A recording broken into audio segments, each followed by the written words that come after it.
righty, we are live again. Whole gang is not here. So don't take it for granted when I say whole gang is here, because that won't always be the case.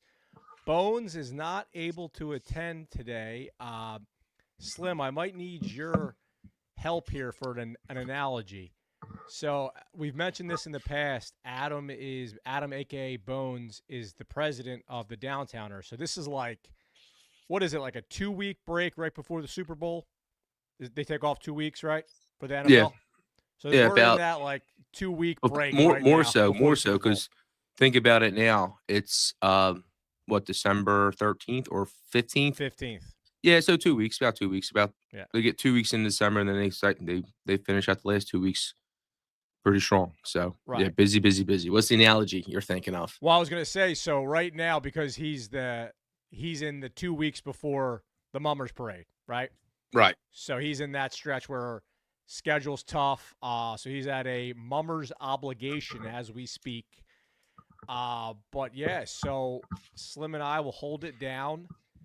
We're going live here, and we're going to kind of kick things off with Alec Bohm, the curious case of Alec Bohm, right? So we have a little bit of a graphic we wanted to show here and go through. So Alec Bohm about 2 weeks ago, I would say, right?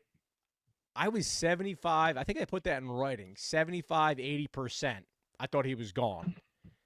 And now there's been a lot of mental gymnastics, as I think you put it when we were talking offline, of what's been going on, right? So on the screen there, we're highlighting the three major confirmed reports of Alec Bohm, lack thereof, trades that have been out there, right?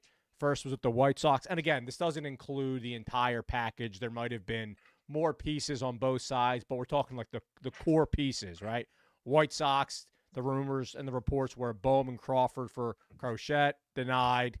Astros, the reports were Alec Bohm and Castellanos for Kyle Tucker, denied. And then most recently, and this one was kind of like the real kick me when I'm down, why don't you? Alec Bohm for Mason Miller, and Rosenthal reported that was another denied. So the Phillies have been doing this kind of unique thing, right? So Rob Thompson most recently was doing his dog and pony show at the winter meetings, basically softening the blow, right? Kind of letting everyone know, oh, no, we're not shopping Alec Bohm. I just called Alec Bohm the other day. So, Slim, we're going to talk about a lot today. We got a ton of subscriber questions for different scenarios and feedback.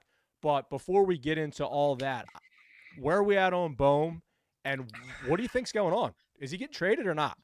So before I figure out what exactly is going on here, let's go back to last week. Just Sure. last Monday, you can go back and listen. I was happy we didn't overpay for Soto, and I was saying we could still win the offseason, the winter meetings. And Right. moments later, the White Sox do their deal. Then from Tuesday to Friday was the Tucker sweepstakes, and we really thought we had a chance there. We saw Right. Ruben Amaro break the potential Bohm and Castellanos for Tucker right away. And you saw this on the quote tweets with Twitter. Some people were like, get the heck out of here. Other people thought it was overpaying. So one side note is us as Phillies fans, the way we value Bohm, Castellanos, and the other guy is kind of all over, just on the fan perspective. And then Sure. lastly was that Saturday hello, no thank you call between Oakland and Alec Bohm. I took a nap. I woke up and the chatter about the Mason Miller was done. Yeah, that's where the conversation ended. So right away, I'm thinking, where the heck is Dombrowski at? He's asleep at the wheel. It seems like there's no way we can come out here ahead as an NL East favorite, maybe more of a wild card team right now. But after I calm myself down a little bit, now I'm thinking, okay, maybe Dombrowski, because I said it weeks ago. We all said it. We were a little too much brash towards Bohm, right? Right after the World Series, Middleton saying stuff, Slim and Bones are saying stuff, Devo's saying stuff. He was getting trash all over the place, basically.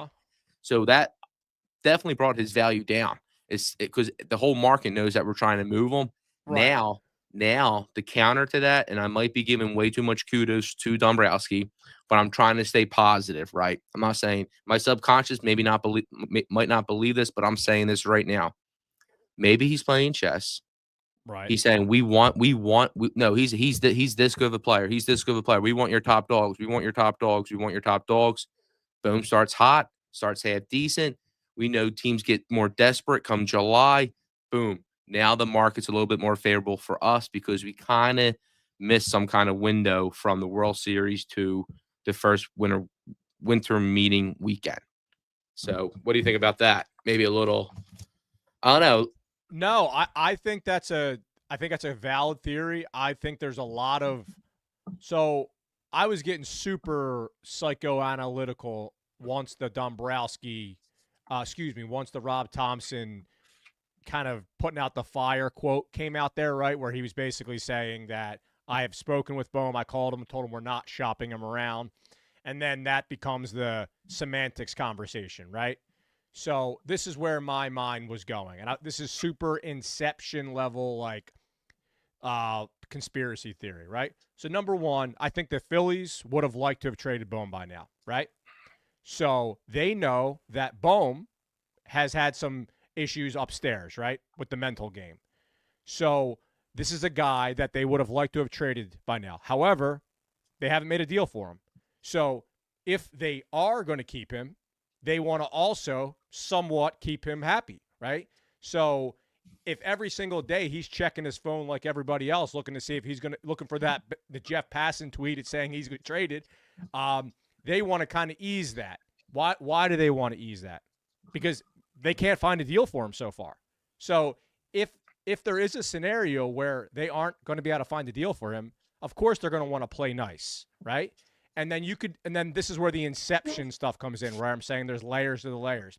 You could say, oh, well, Bohm doesn't think that's real anyway. That's all posturing. Yeah, but the reality is if you're going to do it, you got to do it, right? You got to say that anyway. So that's kind of where I landed. The reality is, can you think of a player, and I know this is a little bit of recency bias coming in here, but can you think of a Phillies player where there was this much of a certainty that he was going to get dealt, and now it doesn't seem like he's going to get dealt at all? Because I can't.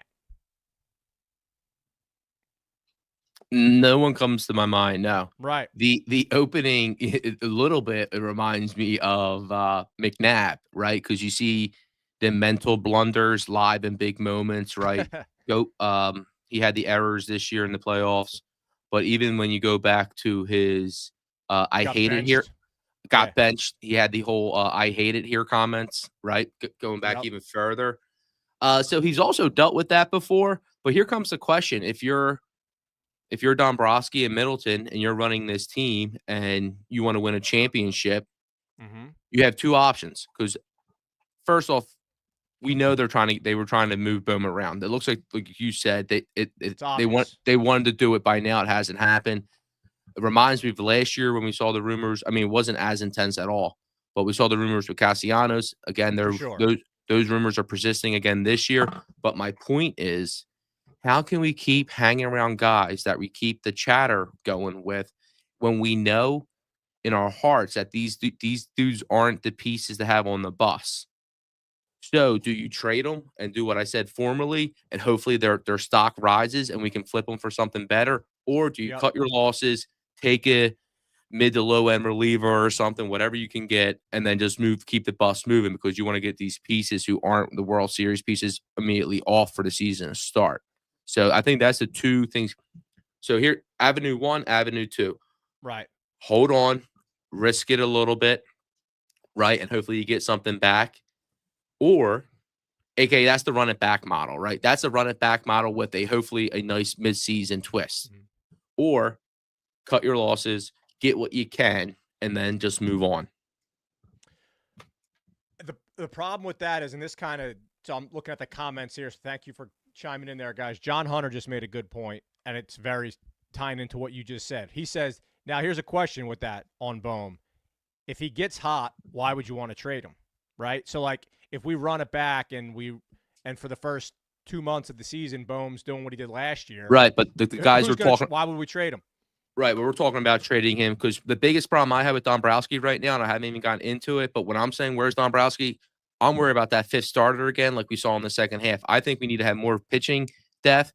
So if he gets hot again, maybe we can now flip him for a dude who's a perennial all-star pitcher, like a Crochet, to where before he wasn't even in that conversation. So if he can elevate his conversation to get us a under 30 ace who we can wrap up long term, yeah, I have no problem moving a hot bat right away for that because I believe defense and pitching is more stable to where hitting's more timely. I hope that answers your question, John. No, it does. And the thing is, look, let's just keep it real here, right? The reality is we can bitch and moan about Dombrowski all we want, but the reality is if a deal can't get done and then a deal can't get done, right? Bohm's still going to be our third baseman. Bohm's still going to be an everyday starter, right? The Phillies are better when he's there based upon our roster right now. So with that said, let's kind of the second point would be his mental toughness, right? Yeah, he's crushing it in May and June and July. Great, flip him because we see where when the pressure comes, maybe he doesn't respond to that well. It doesn't seem like he does. So that would be the second point off of my first point. Hopefully, getting a perennial all-star type player at a starting pitcher. No, it's just when we started having the Bohm conversation, a month and a half ago, I just never thought we'd be sitting here on, December 15th, where it's like our trade confidence that he's going to get moved is probably like what? Where are we at now? Like I'm personally at like 25% now, where I was at 80% previously. I'm 50-50 because of those factors. I think we got to keep it open. And obviously, I think everyone's worrying about the run it back. And it's funny how run it back is now Philadelphia lexicon, you know? It's like, so we're like, let's run it back. And it's like, oh, no. Dude, so Bohm's getting crushed online with memes. Bohm and Dombrowski, I'm getting annihilated. So, look, well, he also and then here's the TMZ factor, and I'm sure our lady viewers are probably thinking this too. He has the celebrity girlfriend, right? And we've seen it's not stuff we like here in Philadelphia, for better or worse. The girlfriend has to come post career, like Jason Kelsey a little bit, or the wife. I don't know. Cole had the Playboy Playmate. Yes, he was did. Hollywood. He was Hollywood Hamels, though. So that is a good bring back. Heidi, right? I think that's right. That's right. Yeah, she's a classic. All right, so we got a lot to get into here, and guys, Hunter, keep it coming. Guys, keep it coming. Is that you in the chat there, Slim, or is that your old man? No, that's me. That's me. Oh, nice, cool. I'm glad you're able to get in there. Yeah. So, yes or no? You think we're going to trade Bohm? Right now, I would say no. Same. Okay. I'm right there with you. But I think it's about 50-50. I think that's it's close. Fair. That's fair. All right, so this is what we're going to do for the rest of the show, guys. Right now, we're kind of in reset mode, right? We don't know what direction the Phillies are going to go. There's been a lot of names that have come off the board, right? A lot of the guys that we've wanted have gone to the Red Sox, have gone to the Cubs, Kyle Tucker, Garrett Crochet. So there's a lot of names out there that we can no longer have. So what we're going to do, we're going to go one by one, and we're going to attack the rumor names that have been thrown out there. And then when we're done that, we're going to dive into all the great theories and questions that you've given us throughout the week. So let's start off with our first name, and that is Alex Bregman, third baseman for the Houston Astros at this moment. Slim, what are you thinking? Can we get him? How are we going to get him? Obviously, you've got to sign him. He's a free agent, but big bucks. Yeah. I don't think we're going to get him. I don't know what is going on with the Phillies. If we're a little poor here, when we talked about the Morgan family buying in for $500 million, I thought that would have us already splurging a little bit, but it hasn't. Right. So maybe that $500 million now tells me maybe Middleton was like is kind of putting on a front. Maybe we're not as rich as we like to seem. Bregman, I was kind of worried I wouldn't sign Bregman. I don't think we sign Bregman. It's going to cost So too much. He's too I'm old. gonna His cut you power off numbers here. weren't there last year. I'm gonna cut you off because I'm with you. But when we first heard the Bregman news, right? There's tape on this, right? So there's receipts on all of us. We were excited as much as anybody else, right? There was because there were rumors that, off the top of my head, one of the big dogs reported that he thinks the Phillies are like the front runners, right? Right. So that got us all excited. Then what happened is Scott Boras started doing Scott Boras stuff, and the numbers and the value started cranking up. And then you hit on this, which I think swayed you, and it slowly swayed me as well. He's going to be the classic overpay, right? He's a stud, but wherever he's going to go, he's going to be the overpay guy in, is it 3 years, or look, maybe we're wrong. We're speculating here, but it's a $200 million deal. It's looking like, right? So do we want to be a part of that?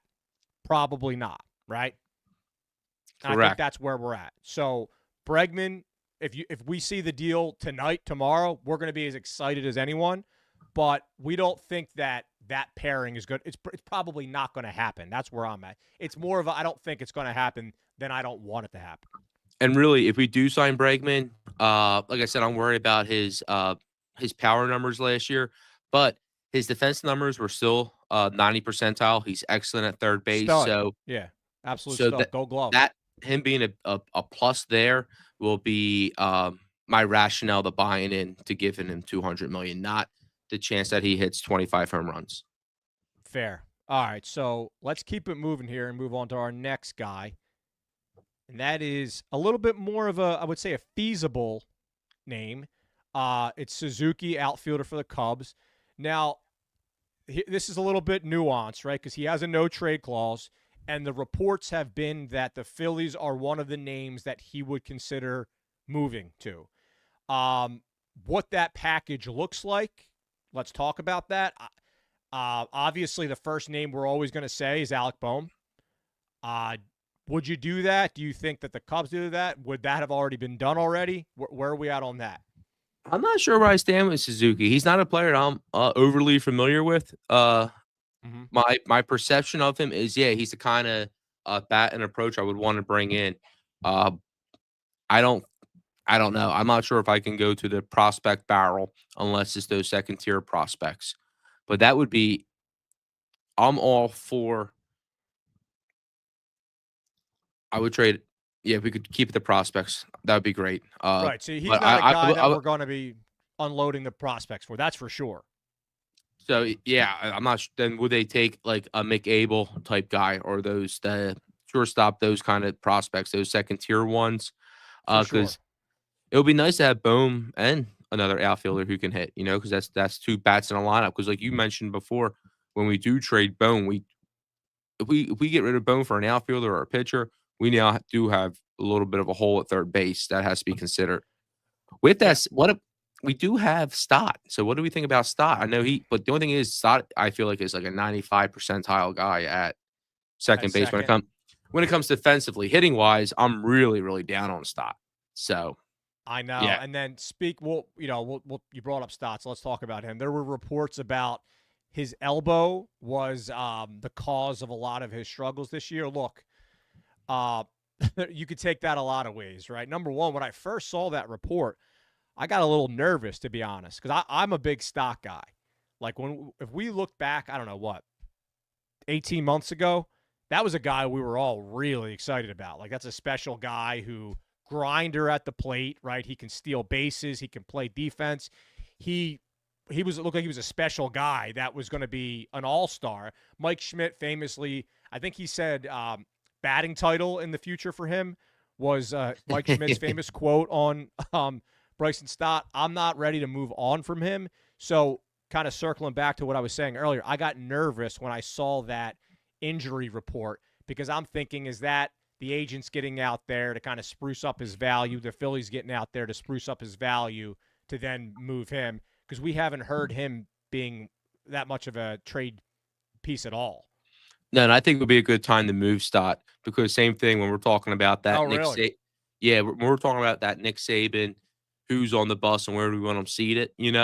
Stott has the defensive powers there, but I don't think we're ever going to see the hitting. So hopefully we can fool somebody, let them take them on. But again, I don't know what else is for us to do. I just don't think these guys are um, Series winning type players right now, to be frank. I don't think Stott can do it. And honestly, when he got, what did he hit in the divisional series? He hit a triple that one game. I honestly, that was the most Yeah, shocked. monster triple. That was the most shocked I was the last 5 years watching the Phillies. No doubt. I could not believe he got a triple in that spot. So, yeah, I'm really, really down on him. I think him, Yep. Bohm, we got to really make quick decisions because, again, if we end up keeping them going into the season, who knows? Who knows? Because we can't discount. We started off so hot last year. We so did. That hot was, last year. Historical year last year, and he never got it going. That was one of the disappointings. But while we're still talking on Stott, Hunter just made a nice point in the chat, kind of analytics focus. He said Stott's expecteds were exactly the same year over year. So he thinks he's a guy who just, if the ball falls, it's great. If it doesn't, he has a struggle. So from an analytics standpoint, it sounds like it wasn't going his way this year. So maybe his baseball card, as we always like to say, looks a little bit better last year because of that. Next year, rather. So, all right. So let's kind of move on to our next guy here. Target for the Phils. And this is your guy. So this is going to make some Phillies fans really uncomfortable. I'm not going to lie. It made me a little uncomfortable, but Slim has been talking me off the ledge a little bit. So, yeah, floor is yours, man. Pete Alonso. So I'm a Pete Alonso fan. First of all, I think he's a gamer. Every time I watch him play first base, he's played a steady, pretty good at first base. He looks clean over there. So where sometimes I think Harper looks a little bit awkward. 2 years ago, they were both their OAA were both 0. I know it was Harper's first year, but last year Harper took a big step. Alonso, I think, had the worst season of his career. I don't expect Alonso to have the worst season of his career again. So saying all that, clarifying stuff, long term, Harper is going to be the DH, or even Alonso could be the DH. With that being said, I'm not afraid to move in Harper off first base into a DH slot and then opening up the flexibility. I'm sure the advanced metrics guys like Hunter are about to go crazy here. Our most valuable piece is probably Schwarber in our trade. So if we want to really blow this thing up and get some real value back, that's a potential way we could look at it. Because now Alonso could actually just be plugged into the Schwarber DH role if Harper insists on staying at first base. But I would be open to keeping all three. Right. But the only thing is, you really can't put Harper back in the outfield. I don't think we can risk him gunning balls home anymore and stuff like that. So it does have a little bit of a clogness there. Yeah, because there's the snowball effect of that. So here's the thing. It's a snowball effect. Absolutely. So Alonso, there's a scenario where it works, right? And there were reports that there were credible reports that the Phillies have been taking a look. If we're taking a look, the only reason we're doing that is if they see a scenario where they can move some pieces around, right? So what does that look like? Number one, you're right. He's either the DH or he's the first baseman. So let's just go with he's the first baseman. So in that scenario, I don't think you can do it where Harper's not in the outfield, because then you got Schwarber back in the outfield. Right. So nobody wants that. That would be the move. That's put Schwarber back out there and let Harper DH still. No, I think you keep. I think you put Harper. You put him in left field, Harper. Right field, and then put Casty in left. Like, I don't know. I mean, if that's, you're just moving pieces around. We're getting a lot of good chat activity. So Matthew Carr said Stott was bothered with a sore elbow in 2024. Yeah, man, we were just touching on that 100%. So that elbow soreness, you're right. So hopefully that's something that was a real deal thing, and it's not just posturing, any type of agent trying to make his value look better. Hunter said, you move Schwarber, this opens up you being able to lead off Harper. It won't happen, but I like your thought here, Chris. So Hunter's with you on that. I don't hate it, but as far as his market value, I don't know what the number is, right? But I'd imagine, I'm just throwing a number out there. I'd imagine Alonso's getting, if Castellano and Schwarber are getting 20, 25 a year, he's probably going to be getting this year. That number's probably starting with a 27, right? I don't know that, but my thing is the reports are there's not a lot of market activity on him right now. Now, why is that? Because he's not a guy you want to tie up for a long period of time. But what is he? He might be that guy that you overpay for the year. So just bear with me for a second. If his number is that 27 a year, right? Maybe you pay him 30 for 1 year, right? I think that's the type of deal that might be out there for him. But again, we're just playing the speculation game here. I like the idea of overpaying for a year. The only thing is, if you overpay for 1 year, it does maybe hurt some of that flexibility For if you're sure. trying to move other pieces. Going back to with Matthew with the sore elbow, it seems like I can't remember if it was Middleton or Dombrowski, but they pretty much said the same thing that Stott, the balls just weren't landing where they should have been landing. That they expect that that his luck's going to fall differently. I wasn't buying it then, and Yeah. I'm not really buying it now. Hunter chime in on Pete Alonso. He's a nerd who meditates during home run derbies. Yeah, I'm so number one, it's gonna take a lot for him to win us over. Maybe like one huge walk-off home run that will be on his side. But like the Polar Bear is the cheesiest nickname. I'm sorry. I'm waiting to hear from a Mets fan, Ron, who's one of our guys that chimes in to see if he's listening. Does he have the same kind of personality like Gabe Kapler? Because I always thought when he did the stuff, he was being tongue in cheek, or is he dead serious like our former manager was? I don't know, man. And honestly, it's the biggest thing about this stuff is like when someone's your guy, you kind of look past all that stuff, right? Like Castellanos, I'm sure he's a hate that guy for a lot of other fan bases, right? So a guy like Pete Alonso, as soon as he hits that home run, that huge home run to kind of walk it off, he's a legend, right? So it all just depends on where you're at. But let's keep it moving. A lot of great activity. Thank you guys for diving in. And what do you think? I Okay. see a lot of activity, and this is a little different, but Rojas is getting a lot of reps in these leagues, man. I'm not sure exactly what league he's in, but I'm sure it's competitive. I'm sure it's. I hear some of these home games in some of these South American leagues and such are intense. Oh He yeah, seems to no, be, that Dominican Winter League's real deal. yeah, he's second, I think, in the league in stolen bases. He's playing great defense. He's going to be a guy you better get used to cheering for. He's going to hold down our outfield, I think, this year, and hopefully we can just get him a little bit better and productive offensively. We just need a little bit, kind of like Yeah, what a lot of the Eagles apologists say with Jalen Hurts, right? He's still winning. I think Rojas can be a winning player for us. 100%. So I'm really glad you brought up Rojas because I heard Rob Thompson drop a little nugget on him that kind of sounded my alarm off. And it was one of those little things where you hear it, you're like, okay. So he was pretty critical of him. He said some good things, but he was commenting on the Dominican Winter League, right? And he was saying how all the things you just said, but he said they still want him. He's still over swinging, right? They want him to have that level bat path, be the doubles kind of guy. He's obviously electric on the base path, but he's still trying to drive the ball over the fence too much. So what that kind of told me is one of two things. One, if he's a guy that you realistically think you're going to be trading, you're probably not going to be bashing him a little bit, right?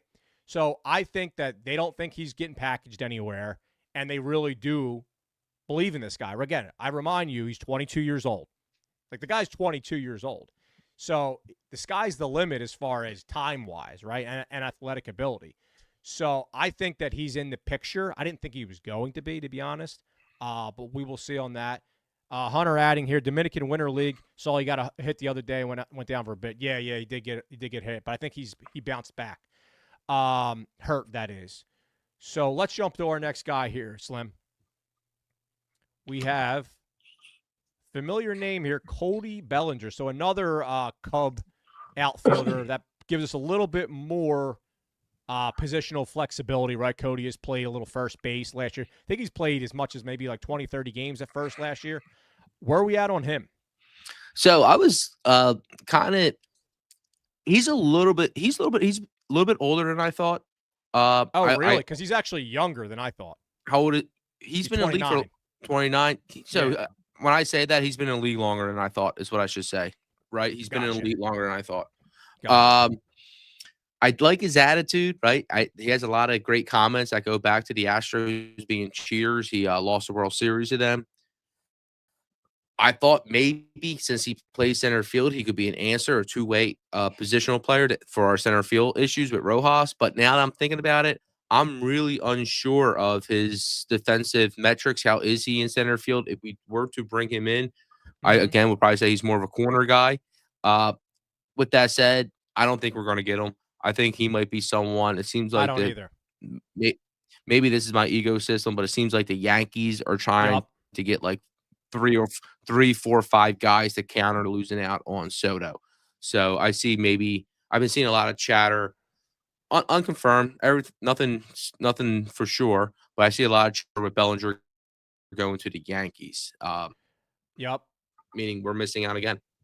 I think out of the two Cubbies guys, it's going to be Suzuki. So if it's one of them or the other. All right. So I think we're on the same page on Bellinger. So guys, And we got to, what are the Cubs doing? Like the Cubs, like they yeah, back to the it's, Cubs real fast. They just got a lot. They just got these guys recently, and now they're trying to flip them. I know. I don't know. I mean, it's not a Cubs podcast, but yeah, I mean, it does seems like you hate to use the overused rebuild term, but it looks like they're not in the win now mode, right? For sure. and Well, Reese I mean, Hoskins is back on the block. no, maybe I shouldn't say that, right? Because they're moving pieces around. They just got Tucker, so we'll Right. see. Yeah, Yeah, they're kind of doing what I'm kind of hoping the Phils will do, really mix it up. yeah. All right, let's go to our subscriber questions here. We got a ton of good stuff here. So thank you to everybody. And again, just kind of wanted to let you guys know that when we have these segments, there's really no real serious rules, right? Like we have people that use our Substack.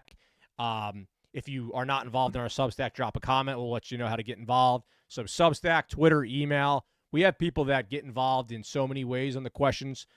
Thank you so much for all the people that did. We had a lot of really good ones this week. So let's start it off with a good one here from Steve. And this is kind of like a general one, so I wanted to start off with this one.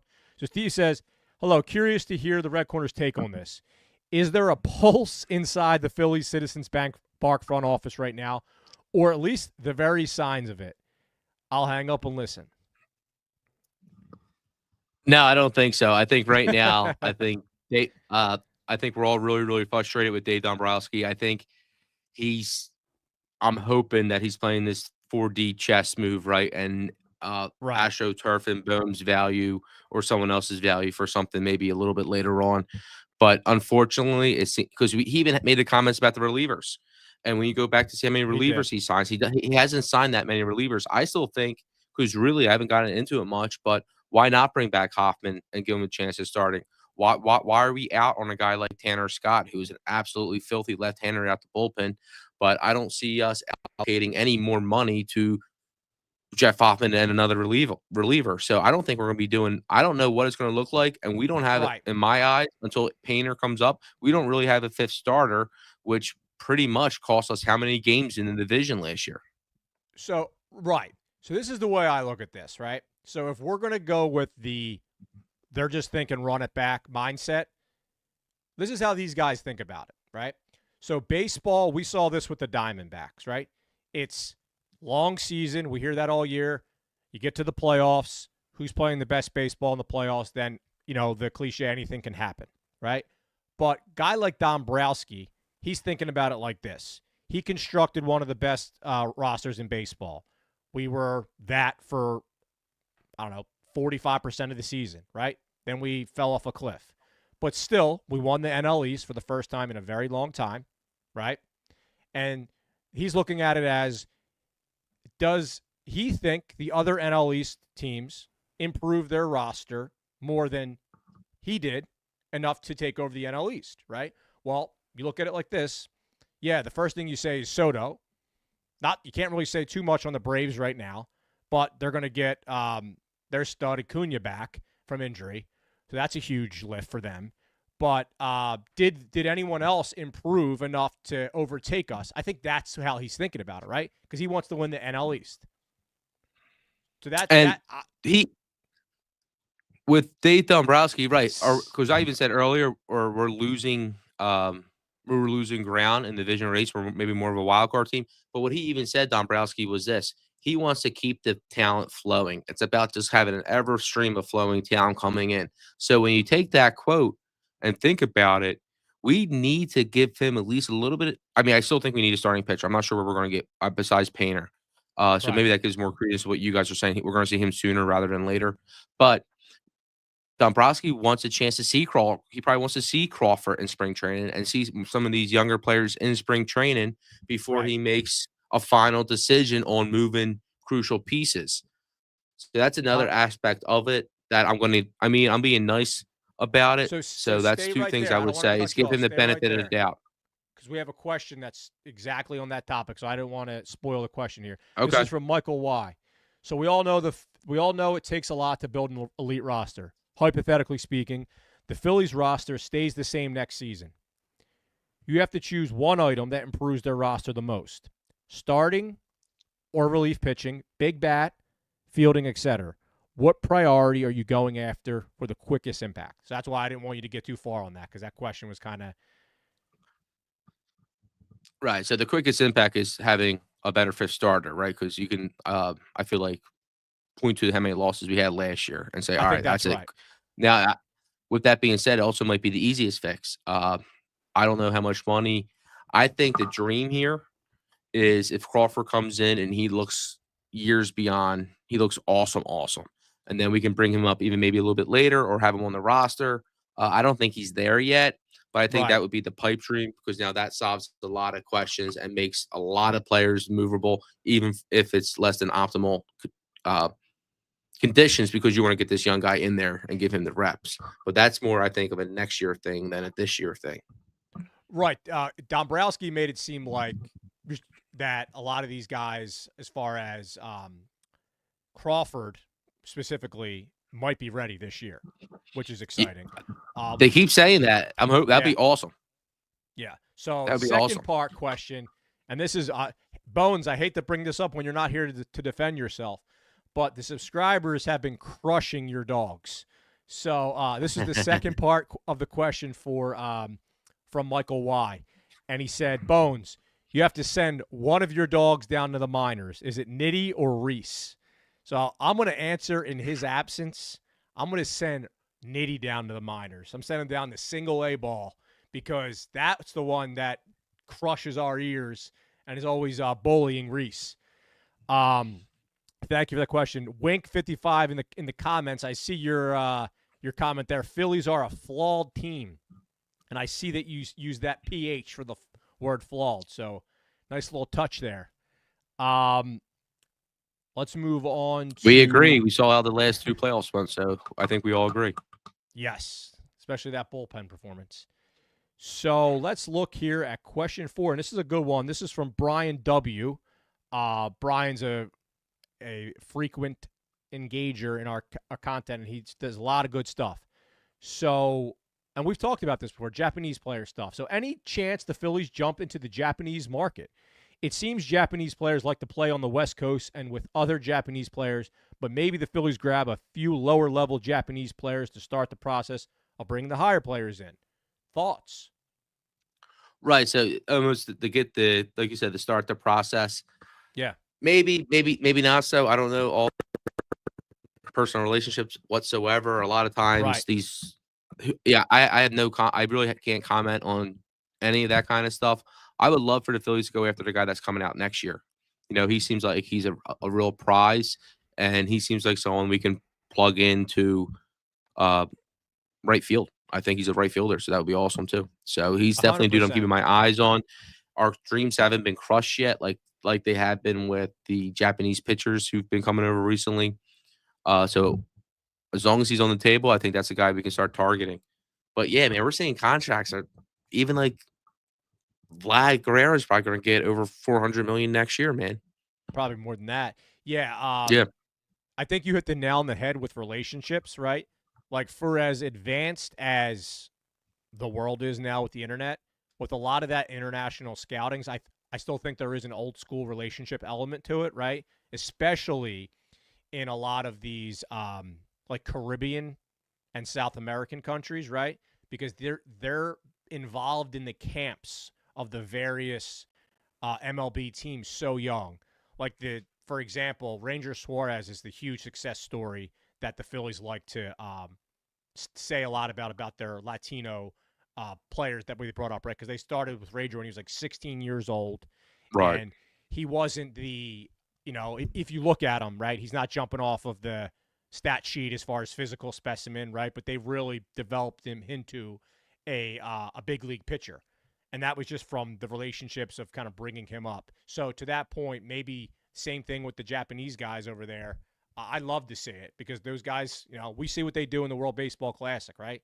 Those guys can play baseball. So my question is, and if any of our listeners know, how are some of these major league, if there's any articles, old, new, doesn't matter, uh, how do these baseball teams set up academies over there? Like, do the Braves have more than us over there or something? Like, it seems like certain teams are good at it, certain teams aren't. I would love to actually see the locations and the presence of each team and what that presence actually looks like physically, right? Do they got real estate there? Do they just come up in the summertime and scout them and go to um, the local league parks, or do they have their own facilities, et cetera? You know, because once you have your own facilities now, like you said, you're or is it an MLB thing? But if you need to build something there so they can actually work, on the Phillies dime all the time, in my Oh opinion. yeah, it's a real deal. I mean, my brother-in-law lives in the Dominican Republic, and who you met at my wedding, and he talked to me about like some of those facilities over there. Like, look, baseball is a religion in the DR, and those kids, they view that as their ticket out, right? So it is a 365 day a year, all day, every day business over there. That's why, unfortunately, not to get too controversial, you hear about a lot of the cases where they falsify their ages, right? Because these are guys that are looking at as this as a ticket out. So obviously, if you're 16 years old and you say you're 14, you're going to be that much more valuable from like a development standpoint. It's not all the time, but there have been a lot of reports of that. Okay, let's keep it moving here. Final question. This was from a nice guy that got it just first time subscriber. He's actually has his own baseball Substack, and I will give you a shout out in a second. But let me get through your question. I could see the Phillies. So he actually is high on Cody Bellinger. I could see the Phillies trading for Cody Bellinger. The Phillies get center fielder Cody Bellinger and cash considerations, and then the Cubs get Alec Bohm and Caleb Ricketts, who is a top 25 prospect for the Phillies, and cash considerations. So he got super specific. Hey, man, would not be surprised because obviously Alec Bohm is a huge trade target. But what do you think about that? I'm in. I'm in because I think Okay. look, the worrisome part is the third base hole that might appear now a little bit. So I do have concerns there. But with Bellinger's attitude, like he is a gamer. He Right. he's ballsy, and I think that would fit right in with Harper, Schwarber, Castellanos. I'm trying to get rid of Castellanos too, but that type of personality, I think would mesh well right with our culture. I think it would be a great fit. I would do that trade in a heartbeat. Absolutely. Okay. So, and that is from the Leadoff Baseball Report, which they have a nice little Substack. We've had some back and forth on our Substack. So, thank you for the question and check those guys out. So, anything else you want to get off your chest? We hit a lot. We're coming up on the 45-minute mark. That was a tight Ooh. 45. Um, As you're thinking, Slim, comments, if you guys have any questions, comments are open. We will close off with just kind of the chat asking questions, and then if not, we'll wrap it up.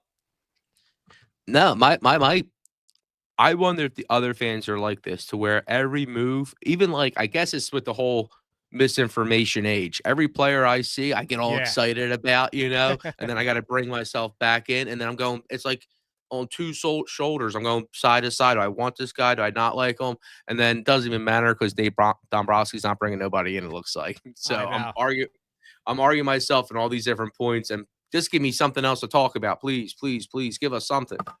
It's funny. I was joking with Hunter. As soon as the Garrett Crochet news broke that he's going to the Sox, I was like, all right, so now all the Phillies fans can now talk themselves into how much we didn't like him at all. We talk about, oh, yeah, he's a reliever, for 1 year pitcher, all that stuff, right? But yet the same people were saying how we wanted him. All right, guys. With that, we're going to wrap it up here. Thank you so much for all the engagement. Really good questions. We will be going live this week if anything pops up. If not, we will see you next week with the whole gang, Slim Bones, and myself. Have a great week, guys.